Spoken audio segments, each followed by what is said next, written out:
ইসারুল একটা খুশির খবর আছে। আরে শুন কথাটা, মহিমা চিঠি পেয়েছে। কি কর? আর আমি পড়ে শোনাচ্ছি, তার শুধু আমি পড়ে শোনাচ্ছি। আচ্ছা মিষ্টি খাওয়া যাবে কিন্তু বন্ধু। আচ্ছা তাই। অযোধ্যা বেলপুকুর উচ্চা বিদ্যালয়। ইসারুল, আমি তোমাকে ভালোবাসি, তুমি আমার বয়ফ্রেন্ড। আমি অনেক দিন থেকে তোমাকে বলবো বলবো করছি, কিন্তু বলতে পারিনি। আমাকে তোমার খুব ভালো লাগে কিনা এই চিঠিতে লিখে সাইন করে বলবেন। আমি তোমাকে খুব পছন্দ করি।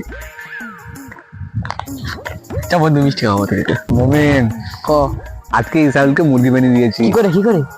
আর বলিনি, একটু মহিমার নামে একটু ভালো ভালো কথা বলেছি, আর একটা আমি নিজেই চিঠি লিখে আর মানে পুরো সেজে দিয়েছি ব্যাপারটা।